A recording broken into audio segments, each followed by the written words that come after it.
Hello everyone, today we will be starting the topic of carryover factor. So, what is carryover factor? When you are talking about carryover factor, we can say that it is the ratio of the moment at the far end upon the applied moment at the near end. Okay, so we have discussed some uh, derivation where we have calculated the stiffness of the members or beam, you can say, where the far end was fixed when far end was hinged.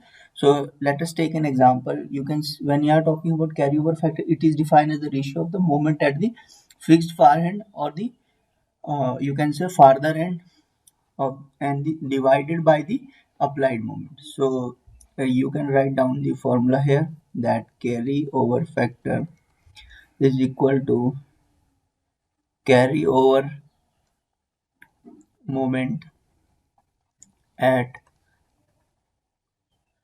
further end divided by the applied moment. Okay, applied moment at near end. So this is the formula of the carryover factor. So let us take an example. If far end is fixed, okay, and we have hinge part here. So if you are applying the moment here of m, so there will be one moment generated at the fixed end, that is m. Okay, so now for calculating that we have done by taking the redundants here and all. Let us do this part with the double integration method. So for that we require a moment. So let us take a section at x distance from B. Okay. So what will be the moment at x here? There will be one reaction, that is RB. Here one reaction, that is Ra. Okay.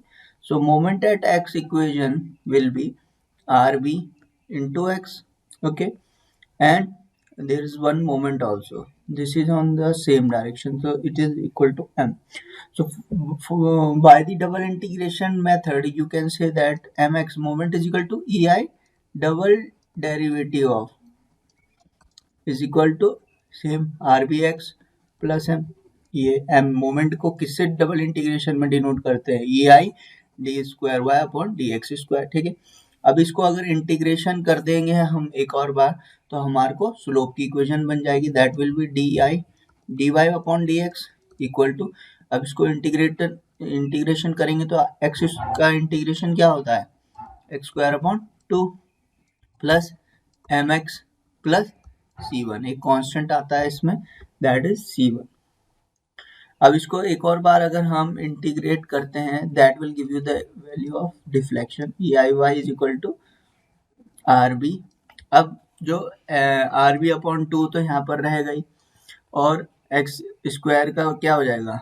That will B x cube upon three.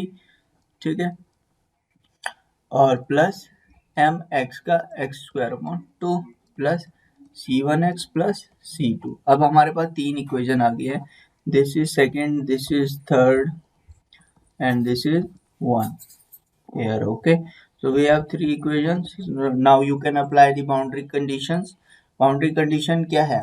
पहली देखिए, using, you can write using and conditions भी बोल सकते हैं इसको, boundary condition and conditions. Okay, and conditions में क्या होगा हमारे पास? देखिए, जब x की वैल्यू जीरो होगी तो वहां पर डिफ्लेक्शन क्या होगा?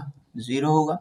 जब x की वैल्यू जीरो होगी, देखिए बी पॉइंट से हम अगर चलेंगे तो बी पॉइंट से यहाँ पे x की वैल्यू कितनी होगी? जीरो, और y की वैल्यू भी जीरो, और यहाँ पे x की वैल्यू l हो जाएगी और y की वैल्यू जीरो.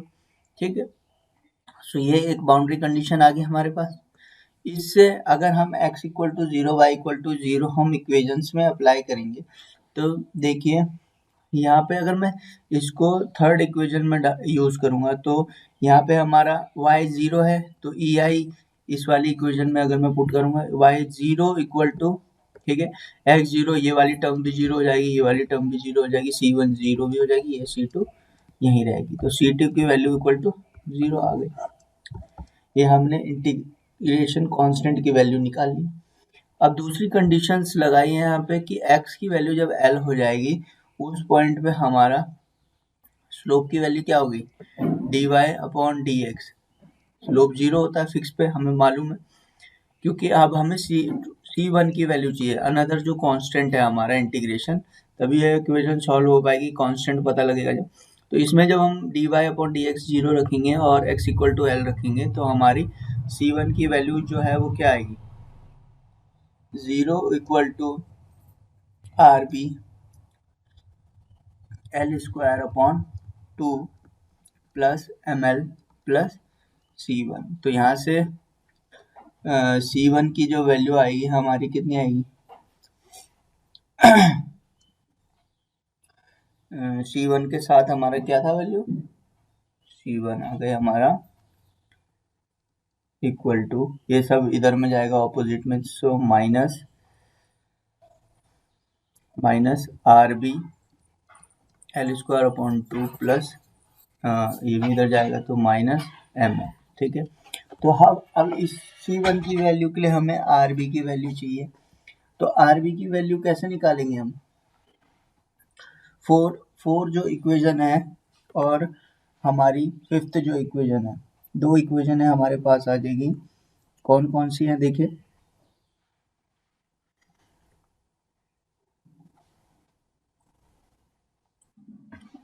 अगर हमने x इक्वल टू एल पे हमारी जो y की वैल्यू होगी डी वाई वो भी 0 होगी। अब दूसरी कंडीशन क्या है, देखिए कि अगर हम x की वैल्यू यहाँ पे हमने स्लोप तो 0 लिया है फिक्स एंड पे, पर जब y की डिफ्लेक्शन भी 0 होगा फिक्स पे, ठीक है, सपोर्टेड है वहाँ पे। तो दूसरी इक्वेशन बनाने के लिए हमने क्या किया, x इक्वल टू जब l हो जाएगा उस पे y इक्वल टू 0 हो जाएगा, तो उसकी वैल्यू से देखिए अगर हम इसको पुट करेंगे सेकेंड थर्ड इक्वेशन में, ठीक है, तो ई आई वाई 0 हो जाएगा, ठीक है। उसके बाद R B into L cube upon 6 plus M L square upon 2 plus c1 L. अब हमारे पास एक ये इक्वेशन है, ठीक है, और एक ये इक्वेशन है, तो इन दोनों की वैल्यू अगर हम सॉल्व करेंगे, ठीक है, यहाँ पे c1 की वैल्यू रखेंगे तो हमारी rb की जो वैल्यू आ जाएगी हमको मिल जाएगी, that is equal to -3/2 mn। I hope एक कॉन्सेप्ट क्लियर है। जब हम सेकंड वाली में c1 की वैल्यू पुट करेंगे तो rb की वैल्यू हम इजीली कैलकुलेट कर लेंगे, ठीक है।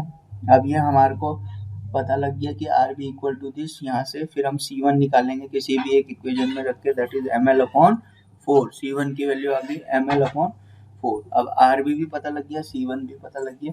अब c1 और आर को हम सेकेंड इक्वेशन में जब पुट करेंगे अपनी, तो हमारी इक्वेशन क्या बनेगी, that will be E I D Y upon D X equal to -3/2 m upon L into X square upon 2 plus M X, और c1 की वैल्यू है माइनस एम एल अपॉन 4। तो ये हमारी आ गई स्लोप की equation, that is E I D Y upon D X equal to this value, ठीक है। तो ये हमारी एक इक्वेशन डिराइव की है हमने सारे कांस्टेंट निकाल के।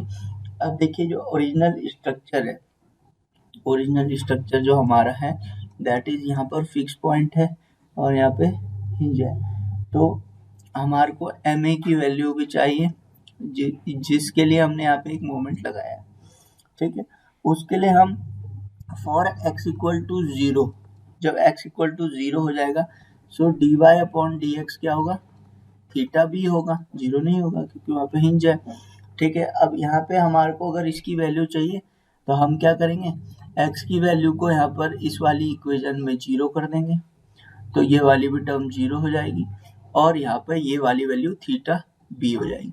तो यहाँ से हमारे को थीटा बी की जो वैल्यू मिलेगी that is M L upon क्या होगी, एम एल अपॉन 4 EI, ठीक है। तो ये हमारी स्लोप की वैल्यू बन गई। अब हमारे को जब स्लोप की वैल्यू पता लग गई है तो हमारे को क्या वैल्यू, जब थीटा भी आ गया तो स्टिफनेस निकाल लेंगे, स्टिफनेस क्या हो जाएगी, moment required to produce a unit of strain that will be 4EI upon L. Moment की वैल्यू 1 होगी। अब स्टिफनेस भी निकाल लिया हमने, ठीक है। अब आप इक्वेशन लगा सकते हैं दैट समेशन है moment at A equal to 0, वहां से आपको m plus R B into L plus M A equal to 0 ये इक्वेशन मिली। यहाँ से एम ए की वैल्यू आ गई m/2। तो ये क्या है, फार्दर एंड पे मोमेंट, तो कैरी ओवर फैक्टर जब हमको निकालना हो तो मोमेंट एट ए क्या होगा, that is m/2 divided by m, so it will be 1/2, ठीक है। क्या आ गया हमारा carry over. So this is how you can calculate the carry over factor. So अगर फार एंड हिंज होता उसके लिए हमको पता है कि उसकी फार एंड पे क्या आती है वैल्यू 3EI/L, ठीक है। तो इस तरह से आप कैलकुलेट कर सकते हैं value. So this is all about the carry over factor. So thank you very much.